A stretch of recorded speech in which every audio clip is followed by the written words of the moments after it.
मोदींच्या सभा आज सुद्धा आहेत, काल सुद्धा सभा झाल्या. पुन्हा एकदा नकली सेना म्हणून पक्षाला मोदींचा एक अतृप्त आत्मा आहे आणि तो आत्मा महाराष्ट्रात भटकतो आहे. आणि हा आत्मा जेव्हा भटकतोय, असे अनेक आत्मे महाराष्ट्रात 450 वर्षापासून भटकत आहेत. औरंगजेबाचा आत्मा, अफजल खानाचा आत्मा, जे महाराष्ट्राचे शत्रू आहेत, जे मराठी माणसाचे शत्रू आहेत, ज्यांना महाराष्ट्रानं गाडलाय, अशा सगळ्यांचे आत्मे महाराष्ट्रामध्ये गेल्या 400 वर्षापासून भटकत आहेत. त्यात हा नवीन गुजरातचा आत्मा आहे. आणि हे आत्मे जरी महाराष्ट्रात भटकत असले आणि त्या आत्म्यांकडून काहीही वक्तव्य होत असली, तरी अशा भुताटकीच्या वक्तव्यांना महाराष्ट्र जुमानत नाही. महाराष्ट्र ढोंग, अंधश्रद्धा, बरं का, फेकाफेकी, याला कधीही महाराष्ट्रानं महत्त्व दिलं नाही.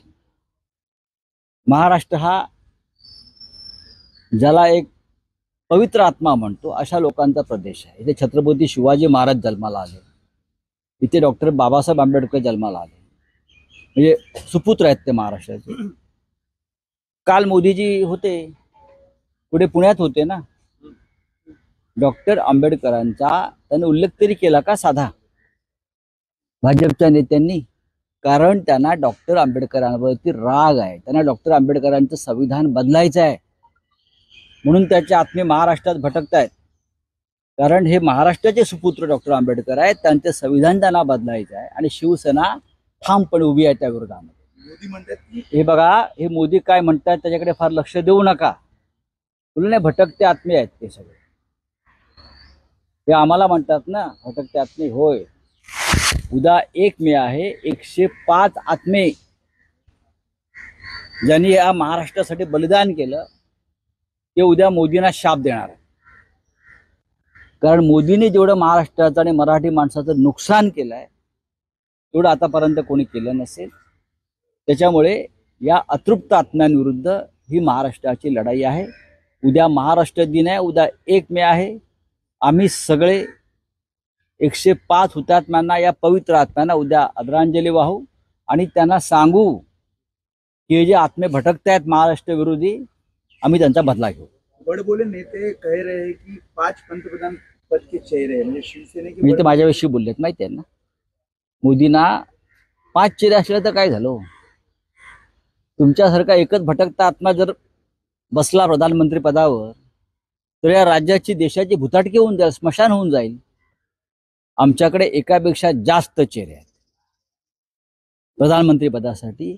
आणि हे लोकशाहीतलं सगळ्यात चांगलं आणि उत्तम उदाहरण आहे की एका लोकशाही प्रधान देशामध्ये पंतप्रधान पदासाठी फक्त एक चेहरा नाही, तर एकापेक्षा जास्त चेहरे आहेत आणि उत्तम चेहरे आहेत. लोक जर स्वीकारतील तो प्रधानमंत्री होईल. आम्ही प्रधानमंत्री लादणार नाही भाजपप्रमाणे. खरगेंनी एका वृत्तपत्राला मुलाखत देताना सांगितलंय की उत्तर मध्य मुंबईची जी जागा होती, ती अलायन्स मध्ये सगळ्यांना विचारात घेऊन आम्ही वर्षा गायकवाड यांना दिलेली आहे.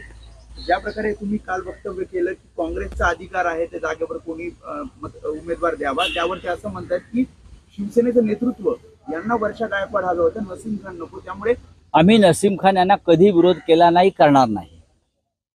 जात आणि धर्म पाहून शिवसेना कधी उमेदवार ठरवत नाही आणि विरोध करत नाही. नक्कीच उमेदवारी ठरवताना चर्चा अनेकांशी होत असते. जसं आम्ही सुद्धा अनेक मतदारसंघामध्ये उमेदवार देताना, ठरवताना आमच्या महाविकास आघाडीतल्या मित्र पक्षाची चर्चा केली. कारण एकत्र काम करायचं असतं आपल्याला आघाडीमध्ये, की आम्ही हा उमेदवार देतोय, आपली काय भूमिका आहे, त्याच्यावरती मतं घेतात. पण परसेप्शन असं क्रिएट होतं की मुस्लिम उमेदवार. अजिबात नाही. उलट नसीम खान हे वारंवार आम्हाला भेटत होते. नसीम खान हे सुद्धा तितकेच तोला मोलाचे योग्य उमेदवार आहेत. मुंबई काँग्रेसचे ते वर्किंग प्रेसिडेंट आहेत, मला वाटतं ज्येष्ठ नेते आहेत काँग्रेसचे नसीम खान. आणि त्यांनी तयारी सुद्धा केली होती. शेवटी कोणाला उमेदवारी द्यायची हा त्या पक्षाचा प्रश्न आहे. त्यांनी नसीम खान यांना उमेदवारी दिली असती तर शिवसेना नसीम खान यांच्या पाठीशी उभी राहिली असती. आताही जर काँग्रेसला वाटत असेल उमेदवारी बदलावी, तो त्यांचा प्रश्न आहे. पॉझिटिव्ह आहात म्हणजे तुमचा पक्ष पॉझिटिव्ह असेल? का नाही? जो काँग्रेसचा, जो महाविकास आघाडीचा उमेदवार आहे तो शिवसेनेचा उमेदवार आहे. आमच्यासाठी सुद्धा महाराष्ट्रामध्ये सर्वच ठिकाणी काँग्रेस त्याच पद्धतीनं काम करते, महाविकास आघाडी म्हणून. त्यांचे उमेदवार जर मुंबईत किंवा महाराष्ट्रात कुठे असतील तर आम्ही त्यांच्यासाठी नक्कीच काम करू. पण शेवटी उमेदवारी कोणाला द्यायची हा कांग्रेस वर्किंग कमेटी का प्रश्न है. सर, पीएम ने भटकती आत्मा करके उल्लेख किया है महाराष्ट्र में आके उनकी- देखिए, ये आत्मा जो दिल्ली से और गुजरात से वाया गुजरात महाराष्ट्र में आती है प्रधानमंत्री जी की, वो बार बार महाराष्ट्र में क्यों भटक रही है? इसलिए भटक रही है कि महाराष्ट्र बीजेपी के लिए 4 जून के बाद एक शमशान की तरह होने वाला है. इसलिए उनकी आत्मा महाराष्ट्र में बीजेपी के शमशान की तरह भटक रही है. हमने तय किया है, जो महाराष्ट्र के दुश्मन है, जिसने महाराष्ट्र तोड़ने की साजिश की, जिसने चाहे शरद पवार जी हो चाहे उद्धव ठाकरे जी हो, उनके पार्टी को तोड़ने की कोशिश की है, उनका आत्मा जो है महाराष्ट्र और मुंबई में अटक गया है. यहाँ के उद्योगपति, यहाँ की संपत्ति सब कुछ हड़पना चाहते हैं आत्मा, और इस आत्मा के साथ हमारी लड़ाई है. यह अघोरी आत्मा है, यह अघोरी आत्मा है. उनसे महाराष्ट्र से कोई लेना देना नहीं है भाई. तो ये आत्मा जो मोदी जी की भटक रही है, बीजेपी की भटक रही है, ये बीजेपी का शमशान